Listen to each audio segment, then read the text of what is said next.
ان الحمد للہ نحمده ونستعینه ونستغفره ونعوذ باللہ من شرور انفسنا ومن سیئات اعمالنا من يهده اللہ فلا مضل له ومن يضلل فلا هادی له واشهد ان لا الہ الا اللہ وحدہ لا شریک له واشهد ان محمدا عبدہ ورسولہ اما بعد فإن خير الحديث كتاب الله وخير الهدي هدي محمد صلى الله عليه وآله وسلم وشر الأمور محدثاتها وكل محدثة بدعة وكل بدعة ضلالة وكل ضلالة في النار. أعوذ بالله السميع العليم من الشيطان الرجيم من همزه ونفخه ونفثه. بسم الله الرحمن الرحيم. رب اشرح لي صدري ويسر لي امري واحلل عقدة من لساني يفقهوا قولي. بسم الله الرحمن الرحيم. ان الله وملائكته يصلون على النبي يا ايها الذين آمنوا صلوا عليه وسلموا تسليما. اللهم صل على محمد وعلى آل محمد كما صليت على إبراهيم وعلى آل إبراهيم إنك حميد مجيد.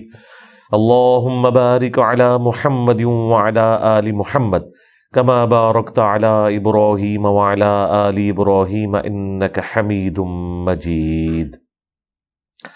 اللهم ربنا آتنا في الدنيا حسنة وفي الآخرة حسنة وقنا عذاب النار. ربنا آتنا من لدنك رحمة وهيئ لنا من أمرنا رشدا. لا إله إلا أنت سبحانك إني كنت من الظالمين. حسبنا الله ونعم الوكيل. يا حي يا قيوم برحمتك أستغيث ولا حول ولا قوة إلا بالله العلي العظيم. آمین. الحمدللہ آج 31 دسمبر 2023 کو سنڈے کے دن ہماری یہ قرآن کلاس نمبر 171 کی اسٹوڈیو ریکارڈنگ ہونے جا رہی ہے. انشاءاللہ تعالی آج ہم سورہ ابراہیم کی آیت نمبر 28 سے آنورڈ سٹارٹ لیں گے. امید ہے آج انشاءاللہ سورہ ابراہیم مکمل بھی ہو جائے گی. اعوذ باللہ من الشیطان الرجیم. بسم اللہ الرحمن الرحیم. الم تر الی الذین بدلوا نعمت اللہ کفرا. کیا تم نے ان لوگوں کو نہیں دیکھا جنہوں نے بدل دیا اللہ تعالیٰ کی نعمت کو ناشکری سے. وَأَحَلُّوا قَوْمَهُمْ دَارَ الْبَوَارِ. اور انہوں نے اتارا اپنی قوم کو ہلاکت کے گھر میں. یہ ایک جنرل جو ایک ایٹیچیوڈ ہے کفار کے سرداروں کا، جو انبیاء اکرام علیہ السلام کی دعوت کے خلاف کھڑے ہوتے ہیں، وہ خود تو ڈوبتے ہیں ساتھ اپنی قوموں کو بھی لے ڈوبتے ہیں. یہ تمام قوموں کے سرداروں کا یہی حال تھا جنہوں نے وقت کے پیغمبر کی آواز کے اوپر لبیک نہیں کہا. جہنم وہ دوزخ ہے، یصلونہا وبئس القرار، جس میں وہ جھونکے جائیں گے اور کیا ہی برا ٹھکانہ ہے. اللہم اجرنا من النار. آمین. وجعلوا للہ اندادا. اور انہوں نے اللہ تعالیٰ کے مد مقابل مد مقابل کھڑے کر لیے ہیں. لیضلوا عن سبیلہ، تاکہ لوگوں کو گمراہ کر دیں راہ حق سے. قل تمتعوا، اے نبی ان سے فرمائیے کہ کچھ وقت ہے، برت لو. فإن مصیرکم الی النار، پھر ان قریب تمہارا جو انجام ہے اس میں کوئی شک نہیں کہ وہ دوزخ کی آگ ہونے والی ہے. یعنی دنیا میں اللہ تعالیٰ اگر کافروں کو ڈھیل دیتا ہے تو اس کا مطلب ہرگز یہ نہیں ہے کہ اللہ تعالیٰ انہیں عذاب دینے پر قادر نہیں ہے، بلکہ اللہ تعالیٰ کی طرف سے یہ ڈھیل اس لیے ہوتی ہے کہ ان کے لیے بڑا عذاب مقدر ہو جائے. قرآن حکیم میں یہ ٹاپک کئی جگہ آیا کہ ہم جان بوجھ کے انہیں ڈھیل دیتے ہیں تاکہ یہ اپنی سرکشی میں اور بڑے عذاب کا یہ حقدار ہو جائیں. اگر پہلے تھوڑا عذاب ہونا تھا تو اب زیادہ ہو جائے. اللہم لا تجعلنا منہم اللہم اجرنا من النار۔ اب کفار کے بعد روئے سخن جو ہے وہ اہل ایمان کی طرف جا رہا ہے۔ اللہ کے محبوب صلی اللہ علیہ وآلہ وسلم کی مبارک زبان سے قل لعبادی الذین آمنوا، اے نبی فرما دیجئے میرے بندوں سے جو کہ ایمان لائے ہیں، یقیم الصلاۃ، کہ وہ نماز کو قائم رکھیں، صحیح نماز ادا کریں، پابندی کے ساتھ نماز کا جو حق ہے وہ پورا کریں۔ یہ جو نماز قائم کرنا ہے نا، اس میں کافی ساری چیزیں شامل ہیں۔ صحیح بخاری میں حدیث ہے کہ صفوں کو سیدھا کرنا یہ بھی نماز قائم کرنے سے ہے۔ اسی طریقے سے نماز کو وقت کے اندر ادا کرنا یہ بھی نماز کو قائم کرنا ہے، یعنی نماز کو کیجول نہ لیا جائے کہ وقت گزار کے پڑھا جائے۔ اسی طریقے سے نماز کو سنت کے مطابق ادا کرنا یہ بھی نماز قائم کرنے میں سے ہے۔ اور نماز کو آپ نے سر سے اٹھا کے نیچے نہیں پھینکنا، بلکہ پورے پروٹوکول کے ساتھ، پورے اہتمام کے ساتھ، دل جمی کے ساتھ پڑھنے کی کوشش کرنی ہے۔ یہ بھی نماز کو قائم کرنے میں سے ہے۔ اور سب سے مشکل جو نماز کو قائم کرنا ہے وہ یہ ہے کہ نماز پڑھنے کے بعد جو دنیا کی زندگی ہے، جو کاروبار کی زندگی ہے، جو مسجد سے باہر کی زندگی ہے، اس میں بھی انسان اسی کمٹمنٹ کے ساتھ اللہ تعالیٰ کو رسپانس کرے۔ یہ نہیں ہے کہ مسجد کا خدا کوئی اور ہے اور بازار کا خدا کوئی اور، رمضان کا خدا کوئی اور ہے اور غیر رمضان کا خدا کوئی اور۔ خدا تو ایک ہی ہے، لیکن مسلمانوں کی اکثریت کا ایٹیچیوڈ یہ ہے کہ وہ اپنے عبادات میں بعض اوقات بڑے پرفیکٹ ہوتے ہیں، لیکن اپنے معاملات کے اندر، حقوق العباد کے اندر کمزوریاں پائی جاتی ہیں۔ تو نماز پھر قائم کیا ہوئی؟ نماز کے اندر جو اللہ تعالیٰ سے عہد و پیما آپ نے کیا تھا، آپ نے پریکٹیکلی اس کی مخالفت کر دی۔ وَيُنْفِقُوا مِمَّا رَزَقْنَاهُمْ سِرًّا وَعَلَانِيَةً، اور خرچ کریں اس میں سے جو اللہ تعالیٰ نے ان کو دیا ہے، جو ہم نے ان کو دیا ہے، سِرًّا وَعَلَانِيَةً، چھپا کر بھی اور اعلانیہ بھی۔ اللہ کی راہ میں آپ نے مال خرچ کرنا ہے۔ قرآن حکیم میں درجنوں مقامات پر نماز قائم کرنے کے بعد جو دوسری چیز آئی ہے وہ اللہ کی راہ میں خرچ کرنا ہے۔ سورۃ البقرہ کے سٹارٹ میں بھی جو اہل ایمان کی نشانیاں آئی ہیں نا، اس میں بھی نماز صحیح طریقے سے ادا کرنا اور اس کے بعد اللہ کی راہ میں خرچ کرنا۔ اچھا، یہ اللہ کی راہ میں خرچ کرنا یہ دنیا کے مشکل ترین کاموں میں سے ہے، کیونکہ مال خرچ کرنا کوئی آسان کام تو نہیں ہے۔ مال خرچ کرنا اپنی زندگی دینے کے مترادف ہے، کیونکہ آپ نے زندگی کا وہ حصہ اس مال کو کمانے میں لگایا تھا۔ لہذا جب آپ اپنا مال اللہ کو دے رہے ہوتے ہیں نا، تو مال تو سمبل ہے، بیسیکلی آپ اپنی زندگی اللہ کو دے رہے ہوتے ہیں۔ یعنی 8 گھنٹے کی ایک شخص ڈیوٹی کرتا ہے، پورا مہینہ وہ ڈیوٹی کرتا رہتا ہے، اینڈ پہ وہ تنخواہ لیتا ہے۔ وہ تنخواہ لے رہا ہے اپنی زندگی کے تہائی حصے کو اس مزدوری میں جھونکنے کے عوض، اور جب اس مال میں سے وہ محنت سے جو کماتا ہے اللہ کی راہ میں خرچ کرتا ہے تو گویا اپنی زندگی اللہ کو دے رہا ہے۔ یہ چھوٹی چیز نہیں ہے۔ پھر دوسری بات، یہ جو مال انسان اللہ کی راہ میں خرچ کرتا ہے، اس کا اجر دنیا میں نہیں ملنا، مل بھی سکتا ہے لیکن بظاہر ہمیں نظر نہیں آتا۔ یہ اللہ تعالیٰ کے ڈیوائن بینک میں جا رہا ہے۔ اس کے بس آپ دنیا کے کسی کام میں مال صرف کرتے ہیں تو اس کا اجر آپ کو اسی وقت ملتا ہے۔ مثلا اگر کسی شخص نے ہوٹلنگ کرنی ہے تو پیسے دے اور کھانا کھا لے، لیکن اللہ کی راہ میں جب خرچ کرے گا تو اس کے عوض اسے دنیا میں تو بظاہر کچھ نہیں ملے گا۔ یہ لادہ بات ہے کہ اس کے عوض اللہ تعالیٰ اس کی کئی مصیبتیں ٹالے گا، اس سے زیادہ اس کا خرچہ ہو سکتا تھا وہ بچ جائے گا، مصیبتیں پریشانیاں اس سے ٹلیں گی، تو کسی بھی شکل میں آ سکتی ہیں۔ لیکن جو اصل اس کا اجر ہے وہ سورۃ البقرہ میں ہے کہ 700 گنا تک کر کے ہم قیامت کے دن لوٹائیں گے۔ اور اللہ تعالیٰ اپنی راہ میں خرچ کرنے کو یہ کہتا ہے کہ یہ قرض ہے جو تم اللہ کو دے رہے ہو، یعنی اللہ کہہ رہا ہے میں تمہارا مقروض ہوں۔ یہ اللہ تعالیٰ کی ایک قدر شناسی ہے انسان کے حق میں کہ دے رہا وہ ہے اور اسی کے دیے ہوئے میں سے جب اس کو ہم واپس کرتے ہیں تو کہتا ہے نہیں یہ تم نے مجھے قرض دیا ہے، میں 700 گنا کر کے لوٹاؤں گا۔ اللہ اکبر کبیرہ والحمد للہ کثیرہ وسبحان اللہ بکرۃ واصیلا۔ اور تیسری بات اس کانٹیکسٹ میں وہ یہ ہے کہ جب آپ بن دیکھے خدا کی راہ میں مال خرچ کرتے ہیں تو یہ آپ کا اعلان ہوتا ہے کہ میں اس خدا پر محکم یقین رکھنے والا ہوں، اور مجھے یہ پورا یقین ہے کہ وہ رب اس مال کا اجر مجھے دے گا۔ یہ اللہ پر ایمان کی ایک نشانی ہے کہ آپ اس کی راہ میں مال خرچ کر رہے ہیں۔ جس کے لیے آپ مال خرچ کرتے ہیں پھر آپ اس کی قدر بھی کرتے ہیں۔ یہی وجہ ہے کہ آپ ماں باپ کو دیکھیں اولاد کو کس طرح ڈانٹتے ہیں، تھوڑا سا مال بھی خرچ ہو جائے وہ کہتے ہیں کہ جب کماؤ گے نا پھر پوچھیں گے کہ اس طریقے سے جو تم نے مال ضائع کر دیا۔ تو انسان مال کو خرچ نہیں کرنا چاہتا اپنی ضرورت سے ہٹ کے۔ جب کبھی انسان بن دیکھے خدا کے لیے مال خرچ کر رہا ہے تو اس کا مطلب ہے اس خدا کو اس نے اہمیت دی ہوئی ہے۔ دنیا میں آپ اہمیت والی جگہ کے اوپر مال لگاتے ہیں اور اس کی آؤٹ پٹ بھی آپ کو دنیا میں ملتی ہے، لیکن یہ آؤٹ پٹ تو ہے ادھار۔ دنیا نقد ہے، نقد کے اوپر صبر آ جاتا ہے، ادھار کے اوپر صبر نہیں آتا۔ تو جیب کو ڈھیلی کرنا یہ اللہ تعالیٰ کے ساتھ آپ کی کمٹمنٹ کی ایک بہت بڑی نشانی ہے۔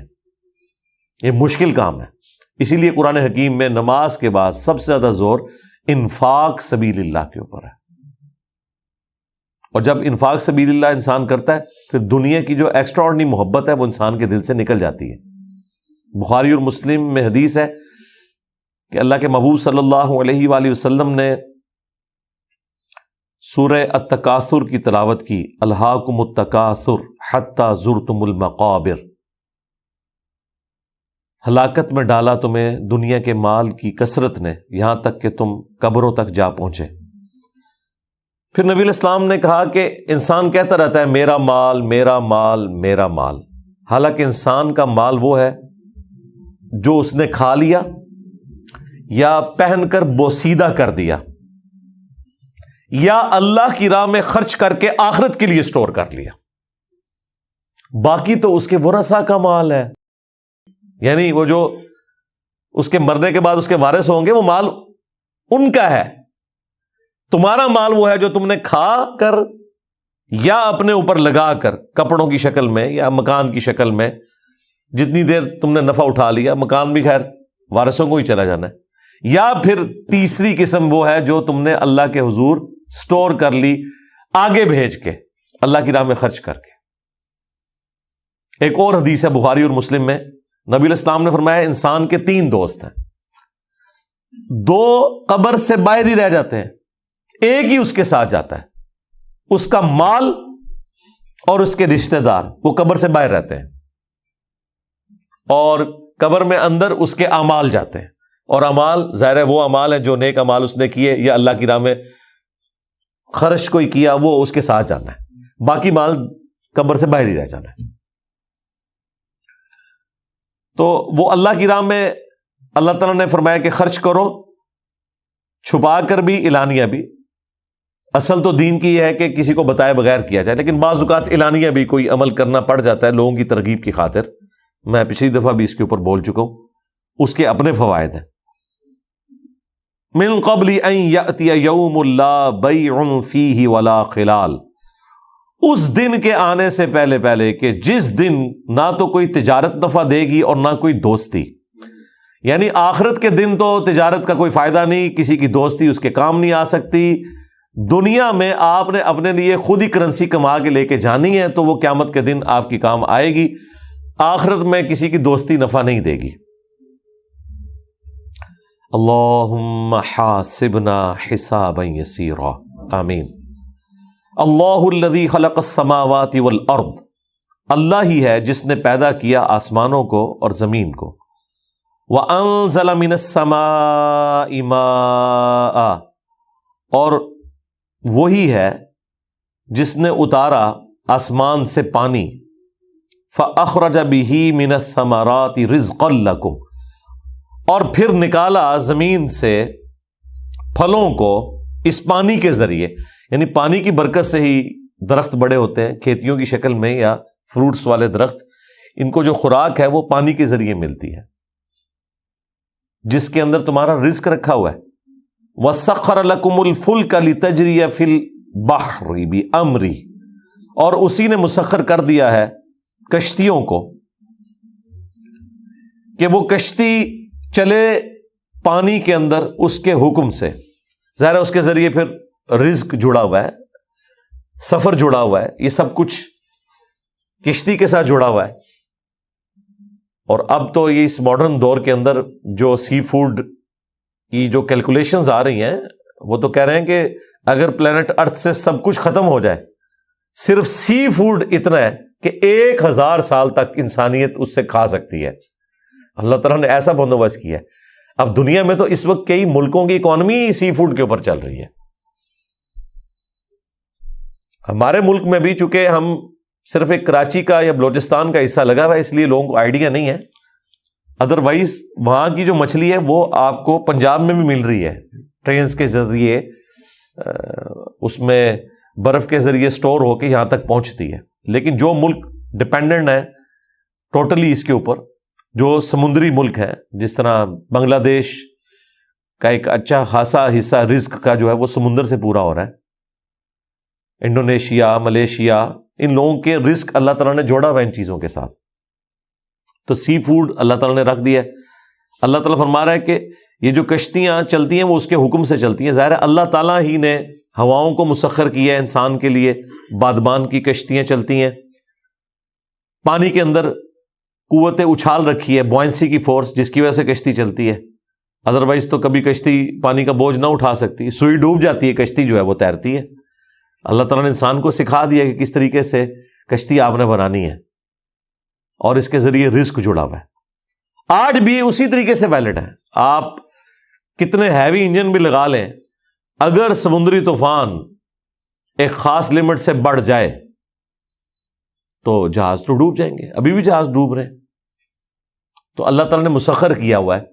اب تو خیر انسان نے وہ راستے بھی دریافت کر لیے ہیں سمندری کہ جن کے اندر اس طرح کے طوفان کم سے کم آتے ہیں، اس لیے انہوں نے ان راستوں کو فکس کیا ہوا ہے۔ جب روٹین سے کوئی جہاز ہٹتا ہے تو تبھی وہ اس وقت پھر پھنس جاتا ہے کسی سمندری طوفان کے اندر، ادروائز معاملات اس طریقے سے چلتے ہیں۔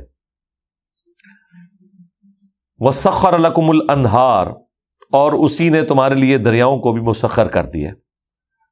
ظاہر ہے دریاؤں کو مسخر کر کے ہم نے ڈیم بنائے۔ ڈیم آج کے نہیں بن رہے، ڈیم تو قبل از مسیح بن رہے ہیں، اور پھر ان دریاؤں کے پانی کو استعمال کر کے کھیتیوں کو سیراب ہزاروں سال سے کیا جا رہا ہے۔ ورنہ آپ بتائیے کہ اگر یہ پانی سمندر سے لانا پڑے، وہ تو خیر اس قابل بھی نہیں ہے، وہ تو نمکین پانی ہوتا ہے۔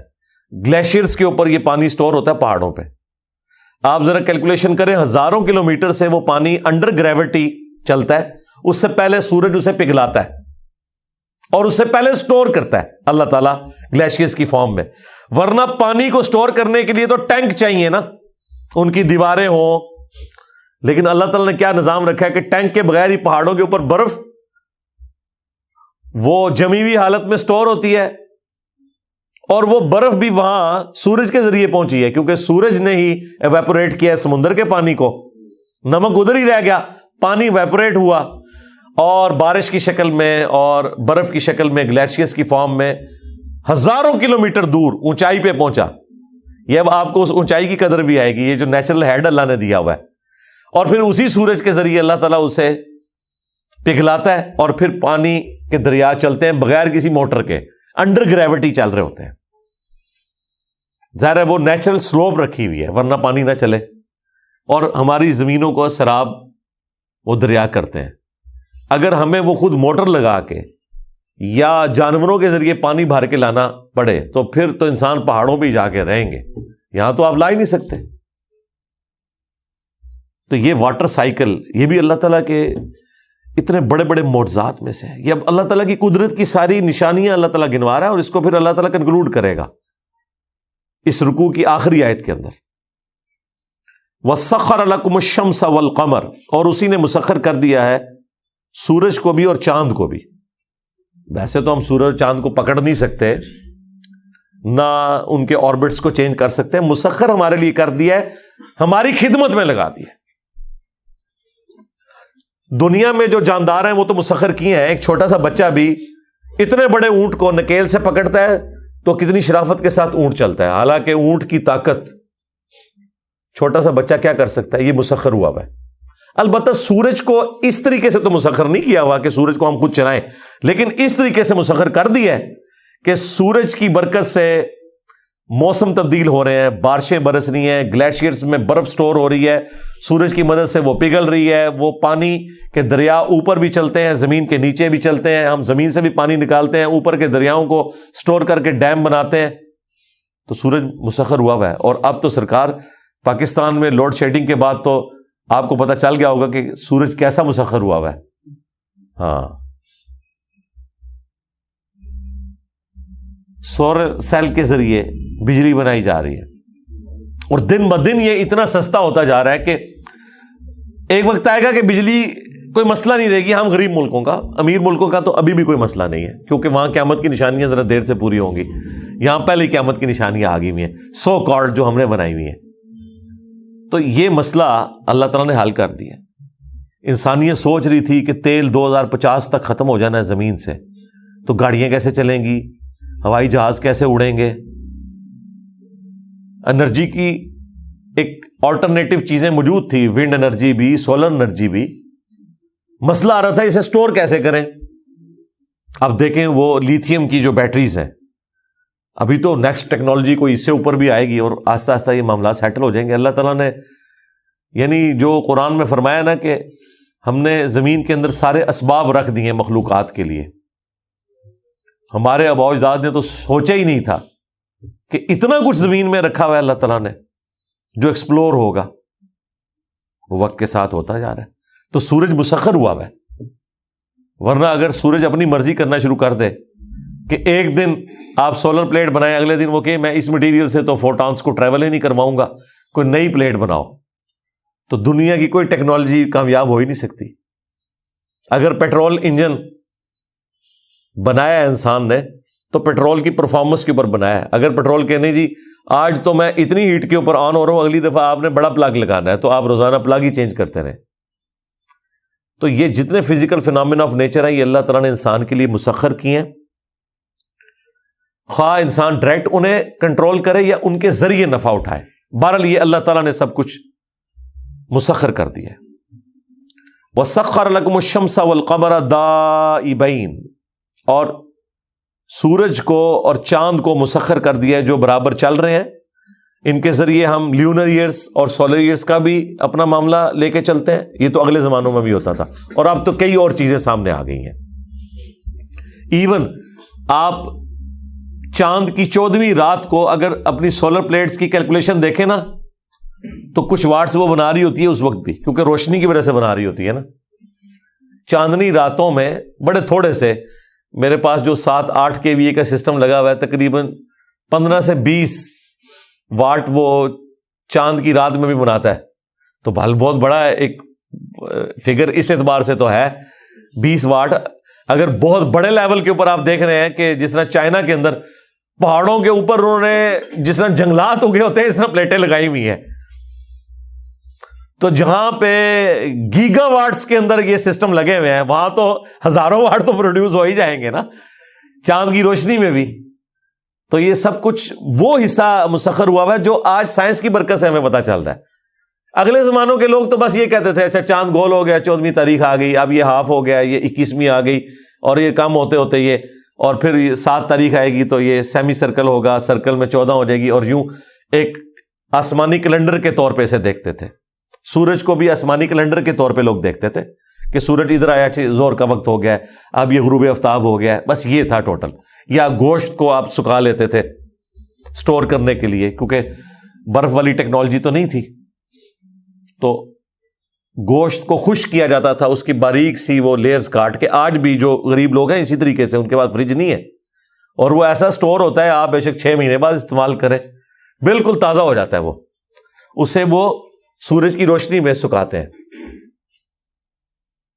تو یہ چیزیں تھیں جو انسان کر رہا تھا. کپڑے خشک کر لیے دھوپ میں ڈال کے، وٹامن ڈی لے لیا صحت کے لیے، یہ ساری چیزیں ہوا کرتی تھی. لیکن اب جو کچھ آپ کو پتہ چل رہا ہے، ابھی پتہ نہیں اور کتنا کچھ سائنس کی برکت سے پتہ چلے گا. وَسَخَّرَ لَكُمُ اللَّيْلَ وَالنَّهَارَ، اور اس نے تمہارے لیے مسخر کر دیا ہے رات کو بھی اور دن کو بھی. اب یہ ہمارے کنٹرول میں نہیں، یعنی ہماری خدمت میں لگا دی ہیں، رات دن رات دن. اور انسان کے ساتھ کیا کمزوری اللہ نے اٹیچ کر دی ہے کہ 24 گھنٹے میں ایک دفعہ اگر آپ نیند پوری نہ کریں، اگلے 24 گھنٹے میں آپ کی مشین پرفارم ہی نہیں کر سکتی. اس لیے یہ رات دن کا سسٹم بہرحال انسان کو مجبور کرتا ہے. دیکھیں جس طرح سورج غروب ہوتا ہے فوراً ٹینشن شروع ہو جاتی ہے کہ رات ہو گئی ہے، رات کو گھر پہنچنا چاہیے. اب مجھے بتائیں اگر سورج ایک دن تو 5 بجے غروب ہو رہا ہے، اگلے دن رات کو 10 بجے ہو، تو ہمارا سارا ٹائم ٹیبل ہی ڈسٹرب ہو جائے گا. اگلے دن صبح جلدی نکل آئے، پھر کیا کریں گے؟ یہ سب کچھ جو روٹین کے مطابق چل رہا ہے، اس کی وجہ سے ہی ہم نے اپنے سارے معاملات کو سیدھا رکھا ہوا ہے.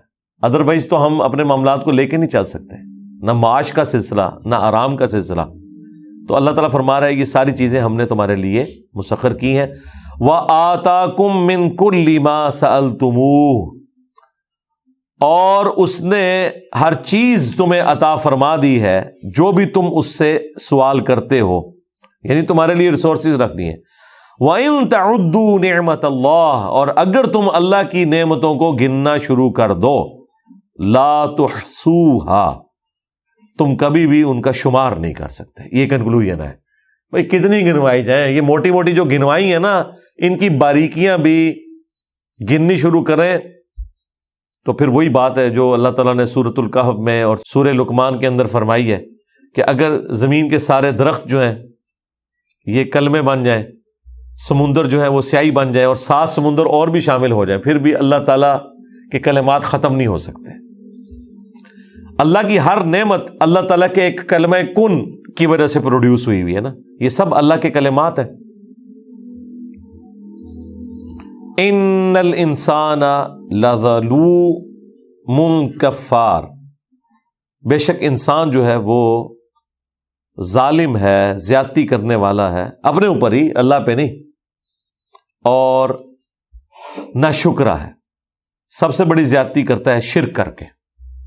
نعمتیں اللہ نے دی ہیں اور ان کو مخلوقات کی طرف منسوب کر دیتا ہے. اس لیے کہا گیا ان الشرک لظلم عظیم، بے شک شرک جو ہے یہ سب سے بڑا ظلم ہے کہ آپ کسی چیز کو اللہ کے مقابلے پہ کھڑا کر دیتے ہیں یا اللہ تعالیٰ کو اس کے مقام سے گرا کے نعوذ باللہ مخلوق کے مقام پہ لے آتے ہیں. یہ ظلم ہے. اللہم اعنا علی ذکرک و شکرک و حسن عبادتک، آمین. اب میرے بھائیو جو اگلا رکوع ہے یہ اسپیسیفکلی سیدنا ابراہیم علیہ السلام سے متعلق ہے، اور اس میں بھی جو بنو اسماعیل تھی ان کی اولاد ان سے ریلیٹڈ ہے، اور اسی میں حضرت ابراہیم علیہ السلام کا ذکر آیا جس کی وجہ سے اس سورت کا نام بھی ابراہیم ہے. وَإِذْ قَالَ إِبْرَاهِيمُ رَبِّ اجْعَلْ هَذَا الْبَلَدَ آمِنًا، اور یاد کرو وہ وقت جب ابراہیم علیہ السلام نے اپنے رب کے حضور عرض کیا کہ اے میرے رب بنا دے اس شہر کو امن کی جگہ، وَاجْنُبْنِي وَبَنِيَّ أَن نَعْبُدَ الْأَصْنَامَ، اور چن لے مجھے بھی اور میری آنے والی اولاد کو بھی اس معاملے میں اپنے ساتھ خالص کر لے کہ وہ بتوں کی پوجا نہ کرے. یہ دعا تھی، 100% تو قبول نہیں ہوئی، کیونکہ ابراہیم علیہ السلام کے جانے کے بعد اسی اولاد میں بت پرستی بھی آ گئی. جب نبی علیہ السلام دنیا میں تشریف لائے تو میجورٹی تو بت پرستی کا شکار تھی، حالانکہ اولاد وہ حضرت ابراہیم کے ہی تھے، اسماعیل علیہ السلام سے، عرب کے لوگ جو ہیں. تو اس سے یہ پتہ چلا کہ دعاؤں کا فائدہ اسی وقت ہوتا ہے جب کوئی شخص خود کوشش کر کے اپنے لیے دعا کا اپنے آپ کو حقدار کرے. ادروائز پیغمبروں کی دعا بھی کسی کے کام نہیں آئے گی اگر کوئی شخص خود گمراہی کے اوپر اترا ہوا ہے۔ تو اے اللہ اس شہر مکہ کو امن کی جگہ بنا دے، اور مجھے بھی اور میری اولاد کو بھی چن لے، اپنے لیے خاص کر لے توحید کے اعتبار سے، کہ وہ بتوں کی پوجا کہیں ایسا نہ ہو کہ بتوں کی پوجا کرنے لگے۔ رب انہن اضللن کثیرا من الناس، اے میرے رب ان بتوں نے تو گمراہ کر دیا بہت سے لوگوں کو۔ ظاہر ہے بتوں نے تو نہیں کیا، لیکن وہ ایک ذریعہ بنے، یعنی کئی لوگوں کے لیے بت بڑی اہمیت کے حامل ہو گئے کہ یہ بت تراش لیے، اور پھر جنہوں نے فرسٹ ٹائم تراشے تھے نا، انہوں نے بت بنائے، گمراہ ہوئے، لیکن آنے والی نسلیں جو ہیں وہ واقعی بتوں کی وجہ سے گمراہ ہو رہی ہوتی ہیں، کیونکہ ان بتوں کے ساتھ ان کی عقیدت جڑ جاتی ہے، تو واقعی بت ہی گمراہ کر رہے ہوتے ہیں۔ تو اس اعتبار سے یہ بات اس اینگل سے درست ہے۔ تو اکثریت کو گمراہ کر دیا۔ فَمَن تَبِعَنِي فَإِنَّهُ مِنِّي، تو پس جو کوئی بھی میری پیروی کرے تو وہ تو ہوگا میرا۔ وَمَنْ عَصَانِي، اور جو میری نافرمانی کرے، تو اب ابراہیم علیہ السلام نے کہا میرا تو اسے کوئی تعلق نہیں ہے۔ فَإِنَّكَ غَفُورٌ رَحِيمٌ، تو بے شک اے اللہ تو بخشنے والا ہے، مہربان ہے۔ یہ پیغمبروں کا یہی طریقہ ہوتا ہے کہ وہ اپنی اتباع کرنے والوں کے بارے میں تو کانفیڈنٹ ہوتے ہیں، ان کی گارنٹی تو اٹھا لیتے ہیں، لیکن نافرمانوں کی کوئی گارنٹی نہیں اٹھاتے۔ زیادہ سے زیادہ یہ سفارش کر سکتے ہیں، اور یہ سفارش مختلف پیغمبروں نے کی ہے کہ اے اللہ یہ تیرے بندے ہیں جو گمراہ ہوئے، چاہے تو معاف کر دے، چاہے ان کو عذاب دے۔ جس طرح حضرت عیسیٰ علیہ السلام نے اللہ تعالیٰ سے قیامت کے دن یہ گفتگو کرنی ہے کہ جب انہیں پتا چلے گا کہ ان کے بعد یہ کچھ ہوا، تو انہوں نے کہا کہ سورۃ المائدہ کے آخری رکوع میں آتا ہے یہ تیرے بندے ہیں، چاہے تو انہیں بخش دے، چاہے عذاب دے۔ تو اللہ تعالیٰ فرمائے گا آج کے دن سچوں کو ان کا سچا عقیدہ فائدہ دے گا۔ اچھا، یہی آیت کا حصہ نبی علیہ السلام نے بھی پڑھا، صحیح مسلم میں حدیث ہے کہ نبی علیہ السلام ایک دن غم کی حالت میں بیٹھے ہوئے تھے اور بار بار کہہ رہے تھے اے اللہ میری امت، میری امت۔ اور پھر نبی علیہ السلام نے سورۃ المائدہ کی وہ آیت تلاوت کی، سورہ ابراہیم کی آیت تلاوت کی، پیغمبروں کا ذکر کیا کہ حضرت عیسیٰ ابن مریم کہیں گے اے اللہ یہ تیرے بندے ہیں، چاہے انہیں بخش دے، چاہے ان کی گرفت فرما۔ اور ابراہیم علیہ السلام نے بھی کہا کہ جو میری پیروی کرے گا وہ میرا ہے، اور جو میری نافرمانی کرے گا تو اس کا معاملہ تیرے سپرد، میرا اسے کوئی لینا دینا نہیں۔ لیکن اے اللہ میں وہ نہیں کہوں گا جو ابراہیم نے یا عیسیٰ نے کہا، میں کہوں گا میری امت۔ تو حضرت جبرائیل علیہ السلام حاضر ہوئے، صحیح مسلم کے الفاظ ہیں، انہوں نے کہا کہ اللہ تعالیٰ نے مجھے بھیجا ہے اور پوچھا ہے کہ ہمارے پیغمبر کیوں غمگین ہے، حالانکہ اللہ تعالیٰ جانتا ہے۔ تو اللہ تعالیٰ کے محبوب صلی اللہ علیہ وآلہ وسلم نے یہی بات سامنے رکھی، تو حضرت جبرائیل نے کہا کہ مجھے میرے رب نے آپ کے پاس بھیجا ہے اس خوشخبری کے ساتھ کہ ہم آپ کی امت کے معاملے میں آپ کو رسوا نہیں ہونے دیں گے۔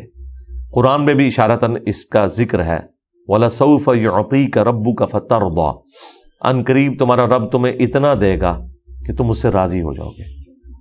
عَسَىٰ أَن يَبْعَثَكَ رَبُّكَ مَقَامًا مَحْمُودًا، ان قریب تمہارا رب تمہیں ایسے مقام پر فائز کرے گا، مقام شفاعت کے اوپر، جہاں ہر شخص آپ کی حمد کرے گا، آپ کی تعریف کرے گا۔ تو نبی الاسلام کو اللہ تعالیٰ نے اس حوالے سے گارنٹی دی، لیکن یہ اوپن لائسنس نہیں ہے، وہ بخاری مسلم میں حدیث ہے، اللہ تعالیٰ نے ہر نبی کو دعا دی، وہ اس نے دنیا میں کر لی، میں نے اپنی دعا سنبھال کے رکھی ہے، قیامت کے دن یہ اللہ نے مجھے اذن دیا ہے کہ اس دعا کی برکت سے پوری امت کو نفع پہنچے گا۔ یہ بہت بڑی بات ہے کہ دعا ایک ہے اور امت تو کروڑوں میں، اربوں میں ہے، سب کو نفع پہنچے گا سوائے اس شخص کے جس نے دنیا میں شرک کیا ہوا، وہ والا معاملہ تو الگ سے ہے۔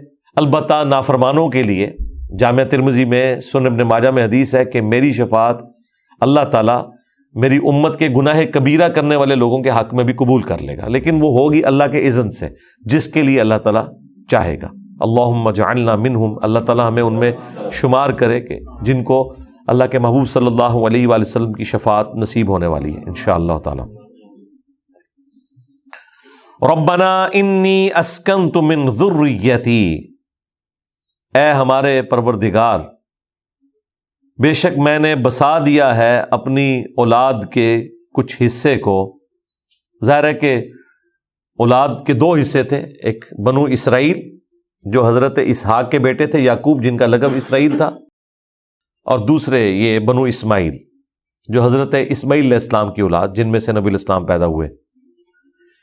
بواد غیر ذی زرع، ایک ایسی وادی میں کہ جو کھیتی باڑی کے لائق بھی نہیں۔ آج بھی چٹیل پہاڑ ہے مکے کے، پتھروں والے پہاڑ، یہ ہمارے والے پہاڑ نہیں ہیں جن کے اوپر مٹی ہے اور اس میں گھاس اگتی ہے۔ ہمارے تو کہ یہ جو سرد پہاڑ ہیں ان کے اوپر بھی آپ دیکھیں انہوں نے گرمیوں کے موسم کے اندر گندم اور باقی چیزیں اگائی ہوتی ہیں۔ عرب کے جو مکے کے پہاڑ ہیں نا وہ کالے پتھروں کے اوپر مشتمل ہیں، پتھر میں سے تو سبزہ نہیں نکلتا، اس طرح کے پہاڑ ہیں۔ اگر تھوڑی بہت اس پہ مٹی جم بھی جائے تو جب بارش آتی ہے تو وہ اس پہ ٹھہرتی بھی نہیں ہے۔ تو ایسی وادی میں عند بیتک المحرم، تیرے حرمت والے گھر کے پاس، وہ سورہ حج میں آگے چل کے آئے گا کہ ابراہیم علیہ السلام کے لیے اللہ تعالیٰ نے وہ بنیادیں ظاہر کر دی تھی جو آدم علیہ السلام کے زمانے میں خانہ کعبہ بنا ہوا تھا اور اس کی وقت کے ساتھ عمارت جو ہے منہدم ہو گئی تھی، وہ ساری اس کی بیسمنٹ ظاہر کر دی جو آج کے زمانے میں ہم ڈی پی سی کہتے ہیں، جو بنیادیں، پھر اس کے اوپر انہوں نے دوبارہ سے خانہ کعبہ کو تعمیر کیا۔ ربنا لیقیموا الصلاۃ، اے رب ہمارے اس لیے کہ یہ نماز کو قائم کریں۔ فاجعل افئدۃ من الناس، پس بنا دے تو لوگوں کے دلوں کو ایسا، تہوی الیہم کہ لوگ ان کی طرف آئیں۔ اور یہ ابراہیم علیہ السلام کی ایسی دعا لگی ہے کہ مکہ بالکل چٹیل جگہ ہے لیکن دنیا کا ہر فروٹ، ہر نعمت وہاں پہ ملتی ہے الحمدللہ۔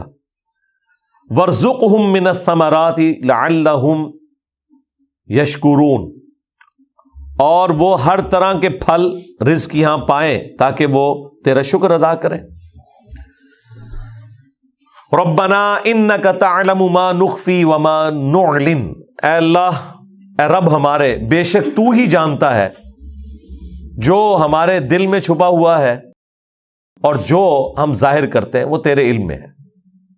وما یخفی علی اللہ من شیء فی الارض ولا فی السماء، اور اللہ تعالیٰ پر کوئی بھی چیز پوشیدہ نہیں ہے، نہ زمین میں اور نہ آسمان میں۔ یہ ساری باتیں کرنے کے بعد اب ابراہیم علیہ السلام اللہ کے حضور دعا کر رہے ہیں، الحمدللہ الذی وہب لی علی الکبر اسماعیل و اسحاق، تمام تعریفیں اس اللہ کے لیے ہیں جس نے اس بڑھاپے کی عمر میں مجھے اسماعیل اور اسحاق دیے۔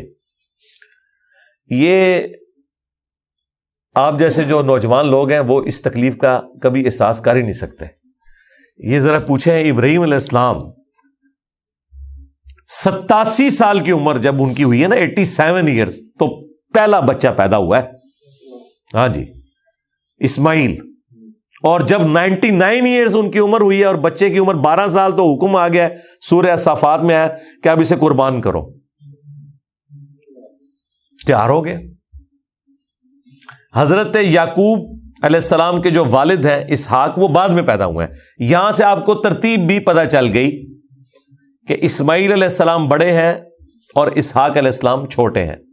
تو وہ ابراہیم علیہ السلام شکر ادا کر رہے ہیں کہ آلموسٹ آپ سمجھ لیں 90 ایئرز کی ایج میں اولاد ہو رہی ہے، تو تمام تعریفیں اس اللہ کے لیے کہ اس نے اس بڑھاپے میں مجھے اولاد دے دی ہے، اور اس عمر میں عورت بھی بوڑھی اللہ تعالیٰ نے اولاد دے دی حضرت سارہ کو۔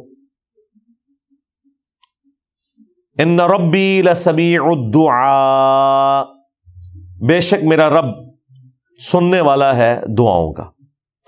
حضرت سارہ بوڑھی ہو چکی تھی لیکن حضرت ہاجر جو تھی، یہ لفظ ہاجرہ غلط ہے، ہاجر، وہ ینگ تھی، ان سے حضرت اسماعیل علیہ السلام پیدا ہوئے، اور بعد میں ظاہر ہے وہ جیلسی فیکٹر بھی تھا دونوں بیویوں کا، اس کا سلوشن اللہ تعالیٰ نے یہی نکالا کہ ان کو آپ مکے کے پاس ٹھہرائیں. ظاہر اللہ کا ایک پلان تھا وہاں بنو اسماعیل کو آباد کرنا ہے, لیکن ریزن یہ والی بنی تھی. اور حضرت جو سیدہ سارہ تھی ان کو پھر اللہ تعالیٰ نے بعد میں ان کو بھی اولاد دے دی, جو ایک ان کا ایک کمزوری والا ایلیمنٹ تھا وہ بھی اللہ تعالیٰ نے دور کر دیا. تو بے شک میرا رب دعاؤں کا سننے والا ہے. اب وہ مشہور زمانہ دعا آ رہی ہے, رب اجعلنی مقیم الصلاۃ ومن ذریتی, اے رب ہمارے بنا دے مجھ کو نماز کا پابند, نماز کا قائم کرنے والا, اور میری اولاد کو بھی. ربنا وتقبل دعا, اور اے رب ہمارے اس التجا کو, اس دعا کو ضرور قبول فرما. ربنا اغفر لی, اے رب ہمارے بخش دے مجھے, ولوالدی, اور میرے ماں باپ کو, وللمؤمنین, اور اہل ایمان کو, یوم یقوم الحساب, قیامت کے اس دن جو حساب و کتاب کا دن ہے. الٹیمیٹلی ہم سب کو کامیاب فرما, اس دن بخش دے. اللہم اجعلنا منہم. یہ دعا عام دعاؤں میں بھی پڑھنی چاہیے, تشہد میں بھی سنت دعاؤں کے بعد اس دعا کو ایڈ کریں. صحیح بخاری میں حدیث ہے کہ جب درشی پڑھ چکو اس کے بعد جو چاہو اپنے رب سے مانگو, اس میں اس دعا کو بھی شامل کریں. اس دعا کی برکت ہے کہ آپ اپنے ماں باپ کے لیے, اپنی اولاد کے لیے, اور تمام اہل ایمان کے لیے اس میں دعا کرتے ہیں. بڑی پرفیکٹ دعا ہے. اور اس دعا میں ایک لطیف سا اشارہ ہے جس کی وجہ سے جو اہل تشیع مکتب کے علماء ہیں اور بریلوی مکتب کے علماء, ان کا موقف مضبوط ثابت ہوتا ہے کہ ابراہیم علیہ السلام کے جو والدین تھے وہ کفر کی حالت میں نہیں تھے, کیونکہ قرآن حکیم میں ابی کا لفظ جو ہے وہ باپ کے لیے استعمال ہوا, اور ابی چچا کو بھی کہتے ہیں کیونکہ چچا بھی باپ کی مثل ہے. صحیح مسلم میں حدیث ہے, چچا باپ کی مثل ہے. لیکن والد جو ہے نا وہ صرف آپ کے اپنے اوریجنل باپ کے لیے استعمال ہوتا ہے. والد آپ چچا کو نہیں کہہ سکتے کیونکہ اس سے آپ کی ولادت ہوئی ہوئی ہے. اور قرآن حکیم میں سورہ توبہ میں بھی آیا اور باقی جگہوں پہ بھی, سورہ مریم کے اندر ذکر آیا. کسی اہل ایمان کے لیے, کسی پیغمبر کے لیے یہ شایع نہیں کہ جب اسے پتہ چل جائے کہ اس کے قریبی رشتہ دار کفر کی حالت میں مرے ہیں کہ وہ ان کے لیے دعائے مغفرت کرے. اور پھر اللہ تعالیٰ نے کلیئر کیا کہ ابراہیم نے جو اپنے باپ کے لیے دعا کی تھی نا, وہ اس وعدے کے سبب تھی جو انہوں نے نکلتے وقت کیا تھا کہ ابا جان آپ مجھے نکال رہے ہیں لیکن میں آپ کے لیے دعا کرتا رہوں گا. اور جب ابراہیم کو پتا چلا کہ وہ اللہ کا دشمن ہے, پھر انہوں نے اپنے باپ کے لیے دعا نہیں کی. یہ قرآن کے الفاظ ہیں سورہ توبہ کے اندر. اب مجھے بتائیں, جب پتا چل گیا اللہ کا دشمن ہے اور دعا نہیں کی, تو یہ بڑھاپے میں, آخری وقت میں, 100 سال کی عمر میں, کیونکہ 100 سال کی عمر تو ہو چکی, حضرت اسحاق بھی پیدا ہو چکے ہیں, دوبارہ سے پھر کیوں دعا کر دی ابراہیم علیہ السلام نے؟ اللہ تو کہہ رہے ہیں انہوں نے پھر دوبارہ دعا نہیں کی جب انہیں پتا چل گیا. جب وہ نکالے گئے تو بتا دیا اللہ تعالیٰ نے کفر کی حالت میں مرے. تو یہ اس بات کا ثبوت ہے کہ واقعی وہ جو ابی کا لفظ آیا وہ چچا کے لیے آیا تھا. اور تورات میں اس کی ڈیٹیل ملتی ہے. آزر جو ہے وہ حضرت ابراہیم کے چچا تھے, یا باپ بھی کہہ سکتے ہیں ابی کے معنوں میں.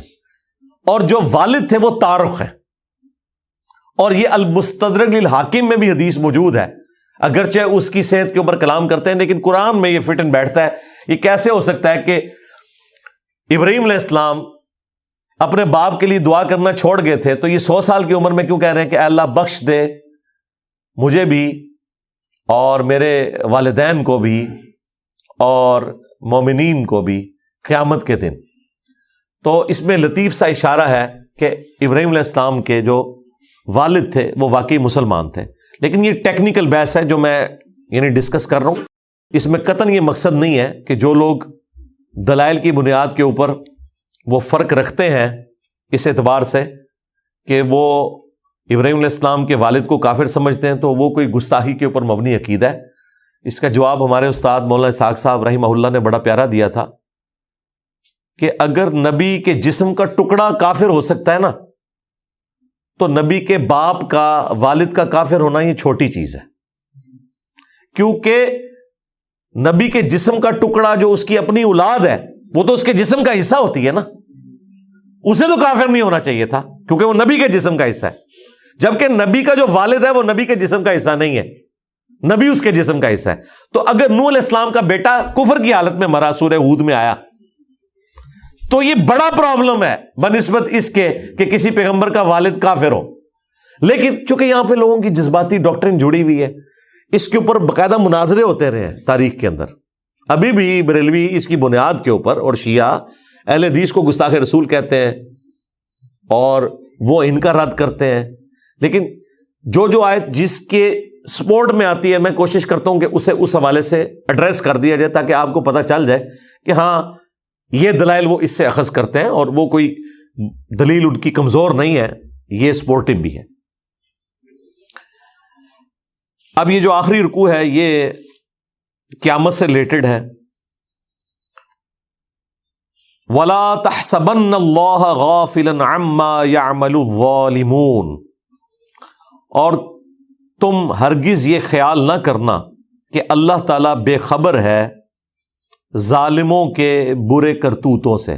یعنی اگر اللہ تعالیٰ ڈھیل دے رہا ہے تو اس کا قطعاً یہ مقصد نہیں ہے کہ اللہ کو پتہ ہی نہیں ہے کہ یہ لوگ کیا کر رہے ہیں، یہ اس کا ڈیوائن پلان ہے کہ اس نے پردے میں رہنا ہے، ڈھیل دینی ہے، گرفت آخرت میں کرنی ہے۔ انما یؤخرہم لیوم تشخص فیہ الابصار، وہ تو انہیں صرف ڈھیل دیتا رہتا ہے اس دن کے لیے جو آخرت کا دن ہے، جب آنکھیں خوف کے مارے کھلی کی کھلی رہ جائیں گی۔ مہطعین مقنعی رؤوسہم، اور لوگوں کی حالت کیا ہوگی؟ بھاگم بھاگ جا رہے ہوں گے اپنے سروں کو اٹھائے ہوئے حیرانگی کی حالت میں۔ لا یرتد الیہم طرفہم، اور ان کی پلکیں بھی نہیں جھپک رہی ہوں گی خوف کے مارے۔ وَأَفْئِدَتُهُمْ ہَوَا، اور دہشت کے مارے ان کے دل اڑ چکے ہوں گے۔ وَلِعَوْذُ بِاللَّهِ تَعَالَى۔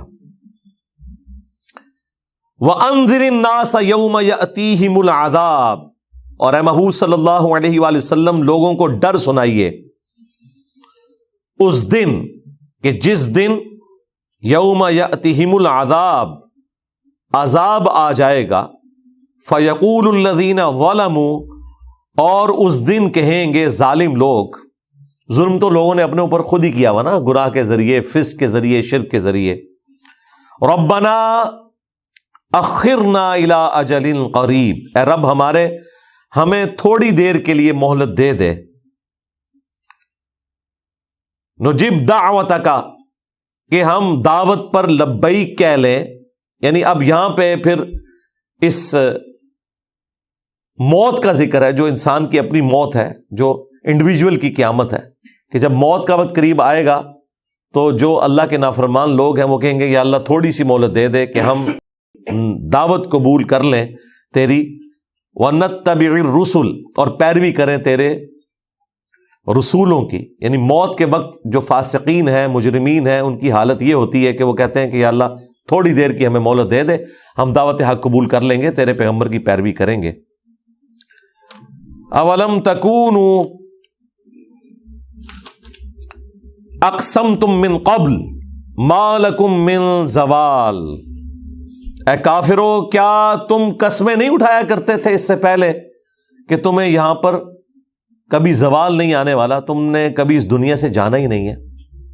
اچھا، یہ موت کے وقت ہوگا اور آخرت میں الگ سے ہے، وہاں پر یہ کافر کہیں گے کہ اللہ ہمیں دنیا میں واپس بھیج دے تاکہ ہم تیرے نبی کی دعوت کو قبول کریں، اب ہم اس طرح کی زندگی نہیں گزاریں گے۔ لیکن سورۃ الانعام میں آیا کہ اگر ہم انہیں دوبارہ بھی دنیا میں بھیج دیں یہ پھر بھی وہی کرتوت کریں گے، والعیاذ باللہ تعالی۔ وَسَكَنْتُمْ فِي مَسَاكِنِ الَّذِينَ ظَلَمُوا، اور تم آباد تھے ان لوگوں کے چھوڑے ہوئے گھروں میں جو تم سے پہلے ظلم کیا کرتے تھے۔ یعنی یہ بت پرستوں کی اولادیں تھیں نا جو آباد تھیں، انہوں نے اس پہ غور نہیں کیا کہ تمہارے آباء و اجداد بھی یہ گھر چھوڑ کے چلے گئے اور ان گھروں میں اب تم آباد ہو، وہ بھی ظلم کرتے ہوئے دنیا سے چلے گئے، اور تمہاری بھی وہی حالت ہوئی۔ ظلموا انفسہم، اپنی جانوں پر جن لوگوں نے ظلم کیا تھا انہی کے گھروں میں تم لوگ رہتے تھے۔ وَتَبَيَّنَ لَكُمْ كَيْفَ فَعَلْنَا بِهِمْ، اور تم پہ یہ بات کھل چکی تھی کہ ان کے ساتھ ہم نے کیا برتاؤ کیا۔ پیغمبر کی وحی کے ذریعے تمہیں بتا دیا تھا کہ تمہارے آباء و اجداد جہنم کا ایندھن بن چکے ہیں بت پرستی کرنے کے سبب۔ وَضَرَبْنَا لَكُمُ الْأَمْثَالَ، اور ہم نے بیان کر دی تھی تمہارے لیے طرح طرح کی مثالیں بھی قرآن میں، پھر بھی تم نے دعوت حق قبول نہیں کی۔ وَالْعِيَاذُ بِاللَّهِ تعالی۔ آپ ذرا امیجن کریں ایک موت کی تکلیف اور اوپر سے یہ باتیں پیش خیمہ ہے کہ اب اس کے بعد اس سے بڑی تکلیف، ہمیشہ کی تکلیف جہنم کے عذاب کی شکل میں آنے والی ہے۔ وَالْعِيَاذُ بِاللَّهِ تعالی۔ وَقَدْ مَكَرُوا مَكْرَهُمْ، اور انہوں نے اپنی طرف سے خوب مکر کرنے کی کوشش کی، فریبکاری کرنے کی کوشش کی اپنے زوم میں۔ وَعِندَ اللَّهِ مَكْرُهُمْ، جبکہ اللہ کے سامنے تو ان کا مکر کوئی کام نہیں آ سکتا تھا، ان تمام مکر و فریب کا توڑ اللہ کے پاس تھا۔ وَإِنْ كَانَ مَكْرُهُمْ لِتَزُولَ مِنْهُ الْجِبَالُ، اور اگرچہ ان کا مکر تو ایسا تھا کہ وہ پہاڑ کو اپنے راستے سے ہٹا دیتا۔ یہ محاورتاً بات ہے، یعنی ایسی ایسی چالیں دنیا میں، ایسی ایسی فریبکاریاں اہل ایمان کو دھوکہ دینے کے لیے، پیغمبر کو ناکام بنانے کے لیے، لیکن اللہ تعالیٰ کے آگے تو کسی کی چال نہیں چلتی۔ اگر دنیا میں بظاہر کوئی کامیاب بھی ہو جائے تو موت کے وقت تو پکڑ آ جائے گی اس کے اوپر۔ فَلَا تَحْسَبَنَّ اللَّهَ مخلف وعدہ رسولہ، تم یہ خیال بھی کبھی نہ کرنا کہ اللہ تعالیٰ اپنے وعدے کی خلاف ورزی کرے گا جو اس نے اپنے رسولوں سے کیے۔ یہ جنرل بات ہو رہی ہے کہ جس رسول سے جو وعدہ ہوا ہے نا کہ اس کے ماننے والے جنت میں جائیں گے اور اس کے نافرمان جہنم میں جائیں گے، یہ وعدہ پورا ہوگا۔ ہاں، اللہ تعالیٰ کے ہاں دیر ضرور ہے، اندھیر نہیں ہے، اور وہ بھی اللہ کے پلان کا حصہ ہے ڈھیل دینا۔ یہ ذہن میں رکھیے گا، یہ اس کے پلان کا حصہ ہے۔ جس طرح اس کے پلان کا حصہ ہے نا کہ میں نے سامنے نہیں آنا، بن دیکھے مجھ پر ایمان لانا ہے، اس طریقے سے یہ بھی اس کے پلان کا حصہ ہے آزمائش کے طور پر کہ وہ ڈھیل دیتا ہے، جس کی وجہ سے انسان سمجھتا ہے کہ شاید اللہ کی پکڑ ہی کوئی نہیں ہونے والی۔ ان اللہ عزیز ذو انتقام، بے شک اللہ تعالیٰ زبردست ہے اور بدلہ لینے والا ہے، جب چاہے پکڑ سکتا ہے۔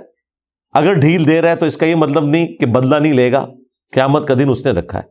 اب اس دن کا ذکر ہونے جا رہا ہے، یوم تبدل الارض غیر الارض، وہ قیامت کا دن ایسا ہوگا کہ ہم اس زمین کو کسی اور زمین سے بدل دیں گے۔ اس کے دو معنی ہو سکتے ہیں، ایک تو ڈائریکٹ معنی یہ ہو سکتا ہے کہ واقعی کوئی اور پلانٹ یہاں پہ آ جائے، یا اس پلانٹ کی حالت بدل جائے۔ وہ قرآن حکیم میں ملتا ہے کہ ہر چیز ملیہ میٹ کر دی جائے گی، پہاڑ، دریا، سمندر، سب کچھ ایک چٹیل میدان بن جائے گا، گویا کہ ایک نئی زمین بن جائے گی، تانبے کی طرح تپری ہوگی۔ والسماوات، اور آسمان بھی بدل دیے جائیں گے، ظاہر آسمان پھٹ پڑے گا، گویا کہ کوئی اور ہی آسمان ہوگا۔ وبرزوا للہ الواحد القہار، اور سب کے سب لوگ اس اکیلے چھائے ہوئے کے سامنے پیش کیے جائیں گے۔ دیکھیں یہ کتنی سختی ہے جی، یہاں کہتے ہیں جی وہ اللہ تعالیٰ تو ماں سے بھی 70 گنا پیار کرنے والا ہے، تو اس لیے اللہ تعالیٰ کو ہماری نمازیں نہیں چاہیے، تو نافرمانیاں چاہیے؟ نہیں، وہ بھی نہیں چاہیے، تو کر رہے تو نافرمانیاں ہو۔ اللہ کو نمازیں نہیں چاہیے لیکن ہمیں تو نمازیں چاہیے نا، ہمیں تو تابع فرمان ہونا ہے نا اس کی پکڑ سے بچنے کے لیے۔ تو اللہ تعالیٰ نے تو دیکھیں قیامت کا دن ایسا رکھا ہے کہ اس دن اپنا نام ہی قہار رکھا ہوا ہے، لمن الملک اليوم للہ الواحد القہار، جو سورہ المومن میں آیا، اور یہاں پہ بھی اللہ تعالیٰ نے یہی ذکر کیا ہے کہ سب کے سب پیش کیے جائیں گے اس اکیلے قہار جو چھایا ہوا ہے سب کے اوپر، اس کے سامنے۔ وَتَرَى الْمُجْرِمِينَ يَوْمَئِذٍ مُقَرَّنِينَ فِي الْأَصْفَادِ، اور اس دن تم مجرموں کو دیکھو گے کہ جکڑے ہوئے ہوں گے زنجیروں کے اندر. سرابیلہم من قطران، اور ان پر لباس تارکول کا ڈال دیا جائے گا، والعیاذ باللہ تعالی. وَتَغْشَا وُجُوهَهُمُ النَّارُ، اور آگ ان کے چہروں کے اوپر چھائی ہوئی ہوگی، وہ ڈھانپ لے گی ان کو. اور یہ آگ آخرت کی جو ہے وہ اندھی آگ ہے، روشنی والی نہیں ہے، ہاں کالی آگ، وہ چھائی ہوئی ہوگی ان کے اوپر. یہ کس لیے ہوگا؟ لِيَجْزِيَ اللَّهُ كُلَّ نَفْسٍ مَا كَسَبَتْ، تاکہ اللہ تعالیٰ بدلہ دے دے ہر جان کو اس کے کیے ہوئے اعمال کا. اچھے اعمال کیے ہیں تو اچھا بدلہ، اور برے اعمال کیے ہیں تو برا بدلہ. عربی میں جزا جو ہے بدلے کے لیے آتا ہے. اردو میں ہم جزا جو ہے وہ اچھی چیز کے اعتبار سے استعمال کرتے ہیں، اور اس کے ایکویلنٹ ہم سزا کا لفظ استعمال کرتے ہیں برائی کے لیے. لیکن عربی میں جزا کا مطلب ہے بدلہ. وہ اچھی جزا بھی ہو سکتی ہے، بری جزا بھی ہو سکتی ہے. ان اللہ سریع الحساب، بے شک اللہ تعالی بہت جلد حساب لینے والا ہے. نظر تو ایسا نہیں آ رہا کہ جلد حساب لینے والا ہے، لیکن اگر آپ دقت نظر سے دیکھیں تو جلد حساب لینے والا ہے، کیونکہ مرتے ہی قیامت شروع ہو گئی. اور پھر اللہ تعالیٰ کی نظر میں تو آنے واحد میں آدم علیہ السلام کی پیدائش سے لے کر آخرت کا دن قائم ہونے تک اللہ تعالیٰ تو سب چیز کو ایک نظر سے دیکھ رہا ہے. تو گویا قیامت قائم ہوئی ہے. اللہم حاسبنا حسابا یسیرا، اے اللہ ہمارے لیے آخرت کا حساب آسان فرما، آمین.